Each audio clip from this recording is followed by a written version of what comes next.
Greetings. Welcome to ITR Live. I'm your host, Chris Hagano, and I am joined here for another fun-filled, action-packed episode with everyone's favorite John Hendrickson, live from Studio 130. How are you doing today, John? I'm doing fine. Good. We got the core here. Yeah, that's right. I have a hunch this is going to be one of our best episodes, and we will show the world what really powers this podcast. Right. Okay, well, we got a lot to talk about today. We're going to talk a little bit of presidential politics. We're going to talk a little bit of foreign affairs, and we're going to talk a little bit about Iowa. So we're going to be all over the place today. But a special announcement, which I think I talked about on the last podcast, but we are now offering the podcast on Rumble. And I know, well, your first question to me was, what is Rumble, right? Yes, yeah. Okay, because this is the guy that just recently got on Twitter. Mm-hmm. But Rumble, for those that don't know, is a little more, it's an alternative to YouTube, okay? And it's become a home for content folks that have been deplatformed on YouTube. But I Googled it. I was just like, because I know what Rumble is, but it's like, what does the world say about Rumble? So here was the first Google result was from webfriendly.com, whatever that is. So I'm gonna get your take on this, John. Rumble has, quote unquote, controversial and somewhat offensive content that other platforms prohibit. So do you think we can live up to that? I think so, yeah. Okay, so controversial and somewhat offensive content. Yeah. Like I want you to keep that in mind as we move forward, especially now that we're on Rumble. Yes. Good. Okay, so I kind of got another quick lightning round question for you. So this will be the foreign policy segment of the show. Are you ready? I'm ready, yeah. Are you now outraged and ready to put boots on the ground in Ukraine that Prigozhin's airplane's been bombed? No. And killed him. No. You still don't see U.S. foreign policy interest in Ukraine. No. But they're coming for Poland, John. Yeah. Poland's going to be next, and then Germany. That's what number of the candidates said last night on the debate stage. Yeah. Well, we're going to get to that. Yeah. Maybe it goes back to the whole thing is we should let them kill each other over there before they, mm-hmm. Like maybe that should be our plan. Just let them go, right? Yeah. They're taking each other out. Yeah. Okay. Good. All right. We got that. There's the foreign policy segment of the debate. Okay. So you wanted to go there, so let's go there. Presidential debate last night. I want you to tell the listeners what you were watching. Take me inside the operations command center at Hendrickson HQ at the library. What were you watching last night during the debate? I was trying to watch the debate and Tucker Carlson's interview with Donald Trump, President Donald Trump. At the same time? At the same time. And how did that go for you? It didn't go so well, and so I ended up having to, I focused on the debate because I wanted to watch that, and thankfully I saw that the recording from Tucker is available, so I can watch that this evening.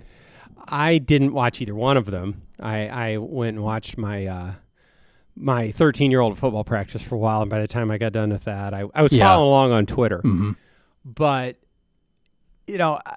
my perspective on this is based solely on my Twitter feed while I was sitting in the stands at the football stadium in the 98-degree heat. Oh, I'd cooled off a little bit by then. But anyway, so you're getting your typical national legacy media takes on how awesome Nikki Haley is because she loves Ukraine so much. Mm-hmm. And that, so like I kind of got that vibe, but pretty much the same old story.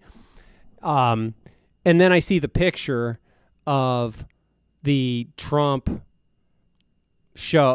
Twitter Tucker Carlson thing where they're both kind of standing, looking a little bit ornery with half grins on their faces. Yeah. And I see that time they'd already had 75 million views. Yes, yeah. So to that end, this was just, I think, in the last, we're recording on a Thursday afternoon, so it's the next day, but not even 24 hours after the debate.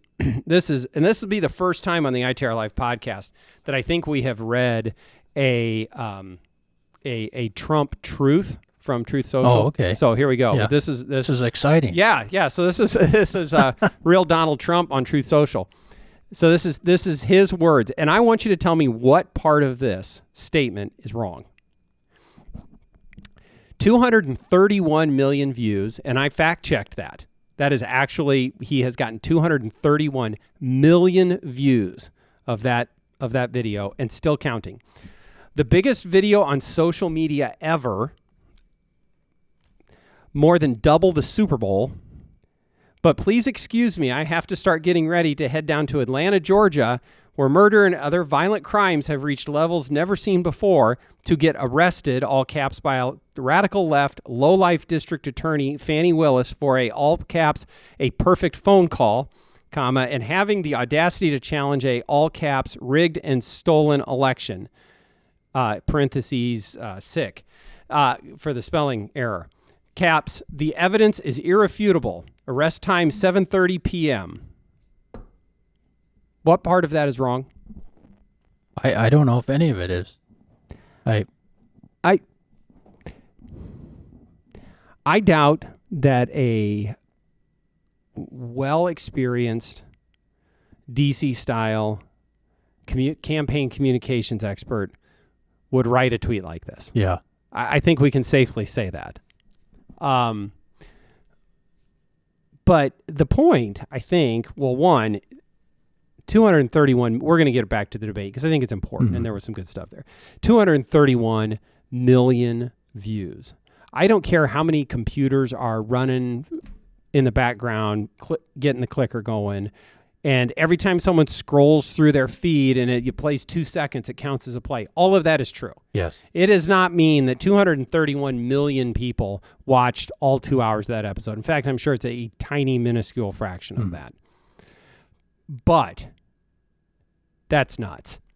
That's a lot. Yeah. And that clearly shows the ability in the modern age that you can bypass the old set of rules. Yes, absolutely. And I went on a bit of a rant on this last time, John, that President Trump should feel no obligation to go to this debate. It would have been great to see him on stage doing it. And I thought his answer to Tucker was a pretty good one, saying, why would I do this? Yes, yeah. And if you can get 231 million views of a video, which is absolutely higher. There were more views of that because of when they released it than there would have been if they hadn't. Yeah. Far more people paying attention to that than it would have been if he would have stood on stage with the other 8 of them in Wisconsin and let them all beat him up. Yeah. So it just shows the power of what he did and his ability to reach people through different channels. Absolutely. Yeah. So, so let's talk a little bit about the debate, though. I thought in the pre-production meeting you had some really hot takes on this, but I'm just going to let you kind of give me your perspective on the debate itself. Yeah, I went into watching it not knowing what to expect, and I would consider myself someone who's undecided for the caucus at this time, and I was disappointed in the debate overall. I've seen a lot of commentators today say that they thought the moderators from Fox News did a good job. I didn't think they did. I didn't think they asked the best questions. I will give them credit that they didn't focus. They only focused one segment on President Trump and the indictments, and so that, thankfully, that didn't dominate the entire debate. A relevant question. Yes, yeah. But not. Yeah. Yes. Okay, good. But I thought they could have done a lot better job focusing the questions and spending some more time on some of the more key issues. The other thing is I was really one surprising thing was I thought Governor DeSantis would have been challenged more, and Governor DeSantis, I think, from my perspective, played the debate very safe. He did say some good things, but I don't think he really stood out. I don't think he hurt himself, but I don't know if he was able to get anybody who may be on the fence to go his way from his performance. I thought, to a certain extent, that he was skittish and dodged some issues that he shouldn't have. I think for me, the highlight of the evening was Vivek. I thought he did a very good job, and he became the target of most everyone on stage. And that's another thing I want to just highlight, because I think it's interesting. You mentioned the audience that both Tucker Carlson and Donald Trump generated. Yeah. And when you look at reactions to this debate, I noticed that there was one of the news channels had a focus group of voters from Nevada, Iowa, and when they were showing the hands, you had about maybe a dozen or so less voters.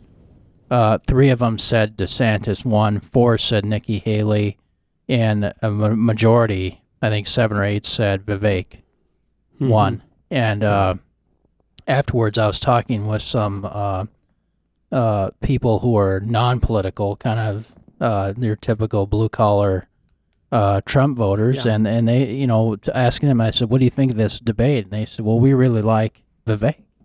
And I think when you look at the political elites, the political establishment were upset with Vivek for a lot of his answers, but the grassroots liked what he had to say, and I think that shows the popularity of the America First agenda, because one of the big issues that Vivek got into it with Mike Pence and Nikki Haley is over Ukraine, and the former vice president,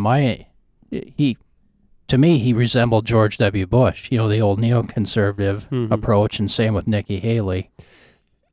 I'm sorry to interrupt. Do you consider Vivek to be an America First candidate? Would he try and convince you that that's where he's at? Yes, I just don't know if that's accurate or not. Yeah, I think he definitely claims he's America First. In fact, he I don't know if he calls it America First 2.0 or something, but he does identify as America First, and I think a lot of his foreign policy, at least, has matched up with that philosophy. So, I mean, I think of besides Donald Trump, it would be Donald Trump and Vivek that are the strongest in that regard in terms of foreign policy. I haven't heard Vivek talk about trade, and that was something that was absent from this debate, is that even when the China segment came up, no one mentioned trade at all, which was disappointing. Tim Scott gave a kind of a stand-pat answer that said we need to bring jobs back home, but that can mean anything. Yes, though, yeah, right? absolutely, I mean, those questions, it seems like these moderators, and I don't know everything they asked, but sometimes they ask what they think the general election question is, not what's on the minds of Republican primary voters, which is what this should be for. Yeah. The point of this is for those that will caucus or primary in their state to see where these candidates are out on the issues that are important to them. And we're not going to go all the way through the Des Moines Register's poll, which had some issue questions out today. But coming back around to Vivek,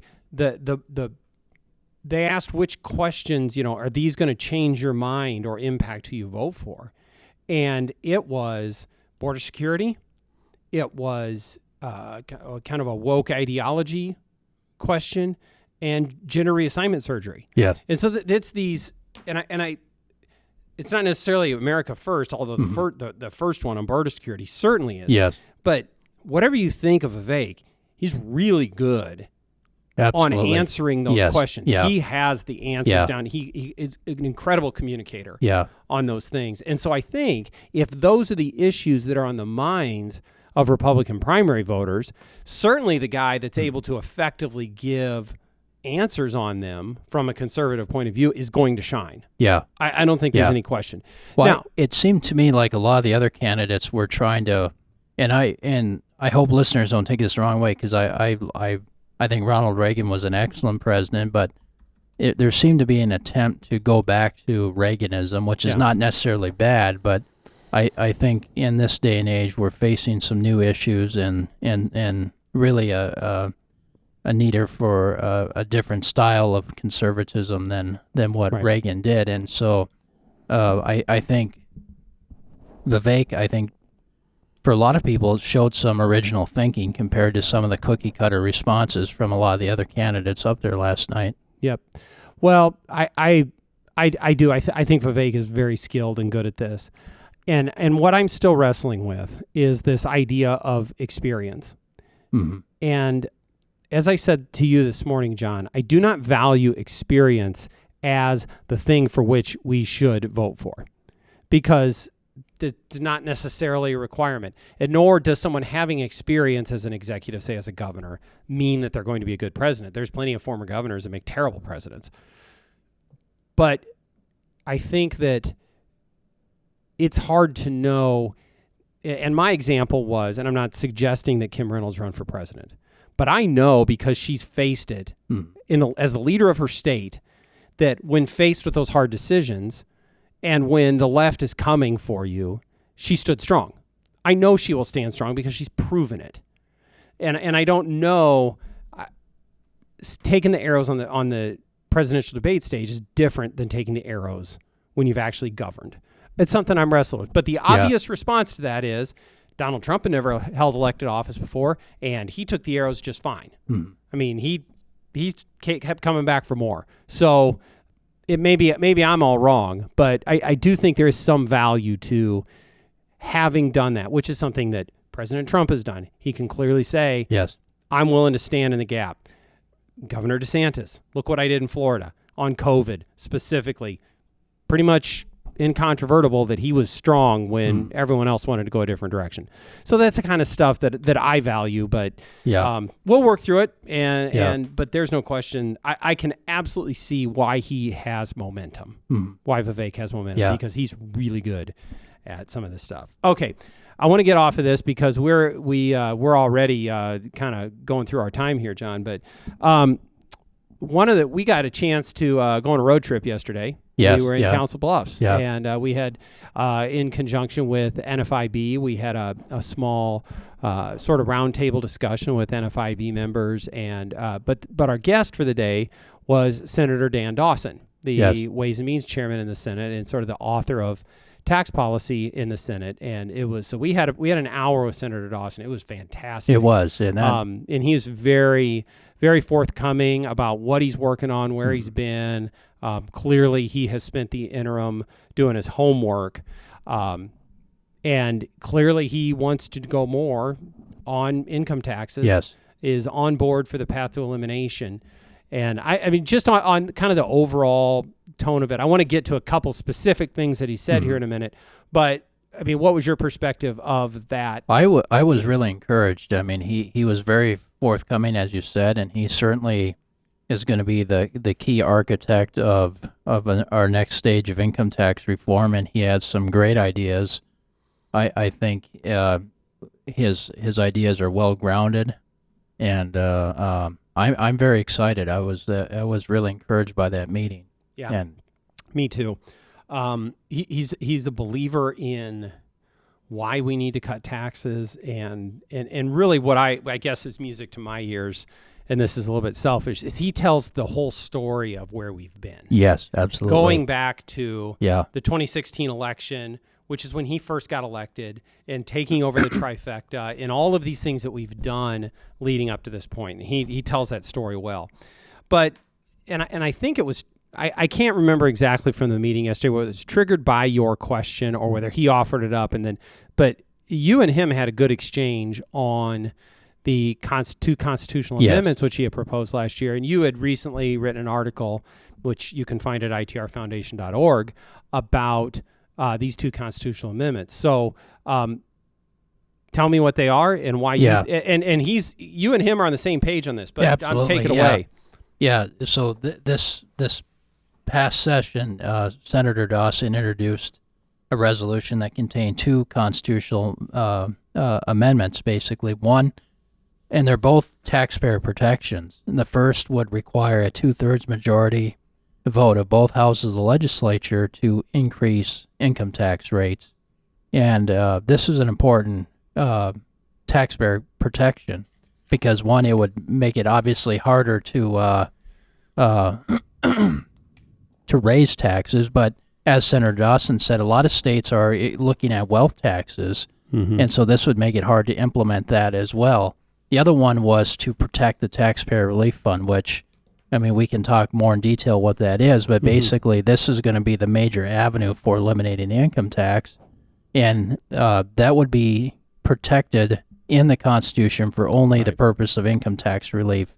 And otherwise, there's a lot of money in there, a little less than $4 billion. But what's going to happen is there's a lot of temptations to spend that in a variety of ways. But Senator Dawson says, let's do it for the original intent of that, and let's constitutionally protect that fund for the purposes of income tax relief. That's right. And I don't mean for this to be the last conversation we have about this, because this is important that we get this right, in that we use this, that we use that taxpayer relief fund money right now correctly and not misuse it, but also set it up in the future so that it's not raided by a future legislature for something.